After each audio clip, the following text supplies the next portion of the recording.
আমি গণপ্রজাতন্ত্রী বাংলাদেশ সরকারকে প্রেস ক্লাব চত্বর থেকে দায়িত্বহীন ভাষায় স্মরণ করে দিচ্ছি, গত ইন্টারিম গভর্নমেন্টের সময় যখন সর্বপ্রথম শাহপরান ইয়ামানী রহমতুল্লাহ আলাইহির মাজার ভাঙচুর করার জন্য এক শ্রেণীর মানুষ তারা সন্ধ্যাবেলায় সেখানে জড়ো হয়েছিল। তরিকাপন্থীদের রোশানলে যদিও তারা স্বার্থ হাসিল করতে পারেনি, তখন আমরা লক্ষ্য করেছি এক শ্রেণীর উগ্রবাদী তৌহিদি জনতা স্লোগান দিয়ে একটি নয় দুইটি নয় প্রায় 97টি মাজারে তারা আক্রমণ করেছে। সেই সময় যদি ইন্টারিম গভর্নমেন্ট ওই সমস্ত মাজার ভাঙচুরকারীদের প্রথম থেকে লাগাম টেনে ধরতেন, তাহলে কিন্তু তারা একের পর এক মাজার ভাঙত না।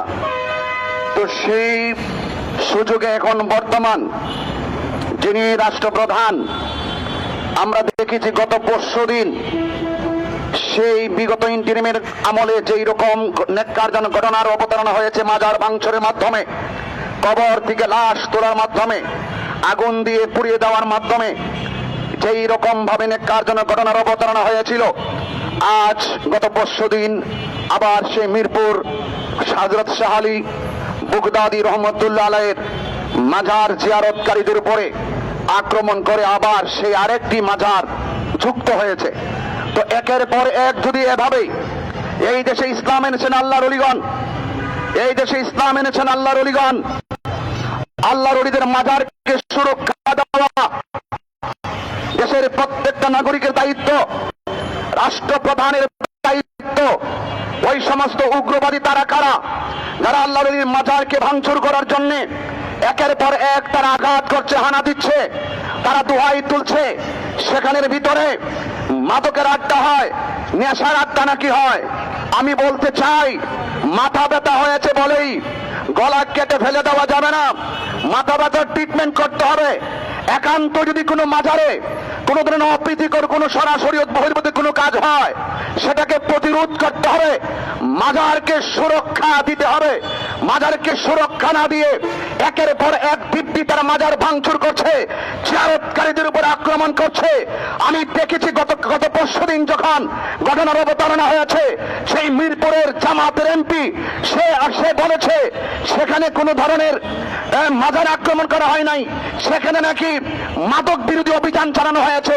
আমি দায়িত্বহীন ভাষায় এমপি সাহেবকে বলতে চাই, জামাতের এমপিকে বলতে চাই, আপনি যে বলেছেন সেখানে মাদক বিরোধী অভিযান চালানো হয়েছে, মাদক বিরোধী অভিযান চালানো কি জনগণের কাজ নাকি প্রশাসনের কাজ?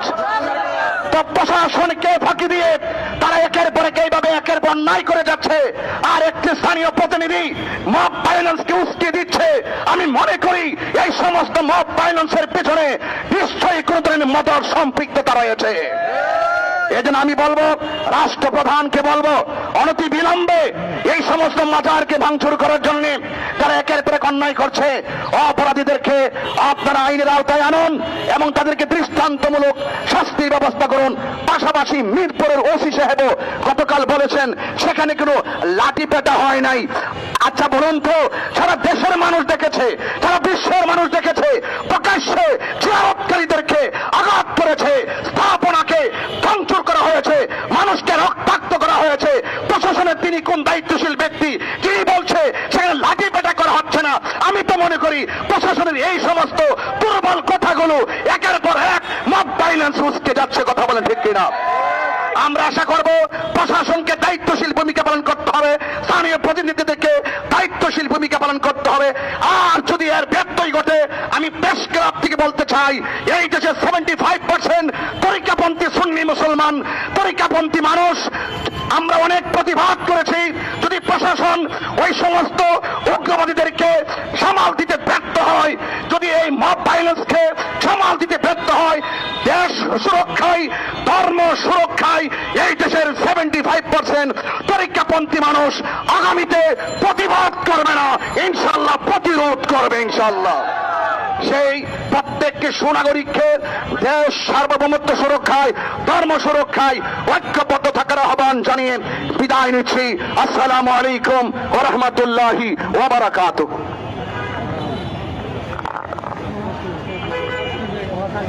এই পর্যায়ে সংক্ষিপ্ত বক্তব্য রাখছেন আহলে সুন্নাত ওয়াল জামাতের মজলিস শুরার অন্যতম সদস্য আল্লামা সৌম আব্দুস সামাদ।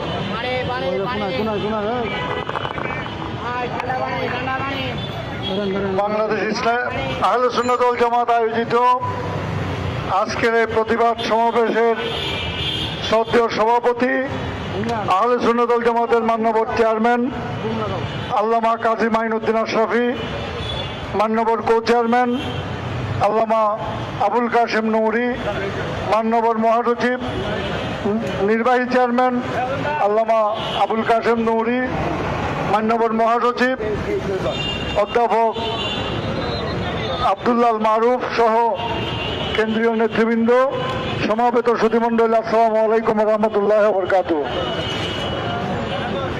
আসলে যারা মাজারে আসেন, মাজারপন্থীরা গৌর গোবিন্দদেরকে পরাজিত করে এদেশে বিজয় অর্জন করেছিল। সেই গৌর গোবিন্দের উত্তরসূরিরা তৌহিদি জনতা নাম দিয়ে আজকে মাজারগুলোতে হামলা করে যাচ্ছে। আমরা বিশ্বাস করি যারা মাজারে হামলা করছে তারা গৌর গোবিন্দের উত্তরসূরি। সম্মানিত উপস্থিতি, মিরপুরের ওসি, মিরপুরের এমপি বলেছেন মাদক সেবীদের উৎখাত করার জন্য অভিযান চালানো হয়েছে। সেখানে তো পুলিশ ছিল না। পুলিশ দিয়ে যদি অভিযান চালাতে হতো তাহলে বিশ্বাস করতাম মাদক সেবীদের বিরুদ্ধে পুলিশ অভিযান চলেছে। সেখানে যারা অভিযান করতে গিয়েছে, মিরপুরের এমপি সাহেব স্বীকারোক্তি দিয়েছেন আপনি এই হত্যায় হামলার সাথে জড়িত। আপনার উক্তির মধ্য দিয়ে প্রমাণিত হয়েছে আপনি অতর্কিতভাবে রাতের অন্ধকারে আপনাদের জনসন্তানদেরকে দিয়ে সেখানে হামলা করেছেন। সম্মানিত দেশবাসী, আমি জিজ্ঞাসা করতে চাই, মাদক যদি থাকে সেটা উৎখাত করার দায়িত্ব কি তৌহিদি জনতার নাকি রাষ্ট্রীয় কর্মকর্তাদের? তৌহিদি জনতার নামে কুলাঙ্গিরারা কোন অপরাধে কি কারণে তাদের অন্ধকারে মাজার জিয়ারতকারীদের উপর হামলা করলো? আমরা অত্যন্ত স্পষ্টভাবে বলতে চাই, এই স্বীকারোক্তির মধ্য দিয়ে বাংলাদেশে কারা মবের সন্ত্রাস চালাচ্ছে সে কথা প্রমাণিত হয়েছে। সরকারের প্রশাসন যন্ত্রের মধ্যে লুকিয়ে থাকা পুলিশ বাহিনীর লোকেরাও এটার সাথে যুক্ত এবং মিরপুরের এমপি সরাসরি এই মব সন্ত্রাসের সাথে যুক্ত। বাংলাদেশ থেকে মব সন্ত্রাস উৎখাত করতে হলে মিরপুরের এমপিকে অবিলম্বে গ্রেফতার করতে হবে। সম্মানিত দেশবাসী, মব আর আইন একসাথে চলতে পারে না। সুতরাং আপনারা যদি আইনের শাসন চান, মব বন্ধ করুন, আর যদি মব করতে চান ঘোষণা দিন, আমরা ইনশাল্লাহ প্রতিহত করব। আসসালামু আলাইকুম রহমতুল্লাহ। আমরা সংক্ষেপ করছি। এই পর্যায়ে সংক্ষিপ্ত আলোচনা করছে আহলে সুন্নাত ওয়াল জামাতের কো চেয়ারম্যান অধ্যক্ষ এস এম ফরিদ।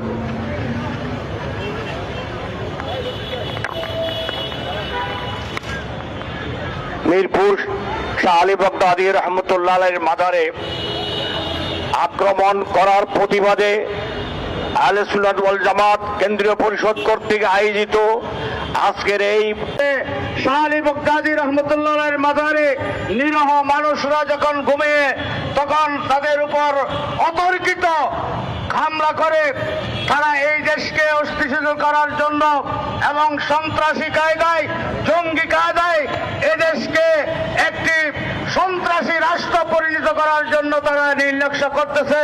তাই সরকারকে সতর্ক হতে হবে এবং এদের বিরুদ্ধে ব্যবস্থা গ্রহণ করতে হবে। আমাদের আজকের জোর দাবি, এই সমস্ত সন্ত্রাসী জঙ্গিদেরকে গ্রেফতারমূলক দৃষ্টান্তমূলক শাস্তি দাবি করছি এবং সকল মাজার, খানকা, দরবার, প্রতিষ্ঠান, মসজিদ, সমস্ত মানুষের নিরাপত্তা নিশ্চিত করার জন্য আমরা সরকারের প্রতি জোর দাবি জানাই। অশান্ত করবার জন্য তারা বিভিন্ন প্রকারের চক্রান্তে লিপ্ত রয়েছে। সুতরাং আমরা সরকারের সাহসী ভূমিকা কামনা করব। আমাদের বর্তমান সরকারের স্বরাষ্ট্রমন্ত্রী বলেছেন যে আর মব সন্ত্রাস চলবে না, আইনের শাসন প্রতিষ্ঠিত হবে। তার কথার বাস্তবতা আমরা দেখতে পাচ্ছি না। আমরা অনুরোধ করব অবিলম্বে এই সন্ত্রাসের সাথে, মাজার আক্রমণের সাথে যারা জড়িত তাদেরকে চিহ্নিত করে আইনের আওতায় এনে শাস্তিমূলক ব্যবস্থা গ্রহণ করার আবেদন জানিয়ে আমি অনুরোধ জানিয়ে আমার বক্তব্য শেষ করলাম। খুদা হাফেজ। আসসালামু আলাইকুম। এই পর্যায়ে সংক্ষিপ্ত বক্তব্য রাখছেন আহলে সুন্নাত ওয়াল জামাতের মাননীয় মহাসচিব ডক্টর সৈয়দ আব্দুল্লাহ আল মারুফ। আসসালামু আলাইকুম রহমতুল্লাহ। আজকের এই মানববন্ধন কি জন্য আপনারা জানেন।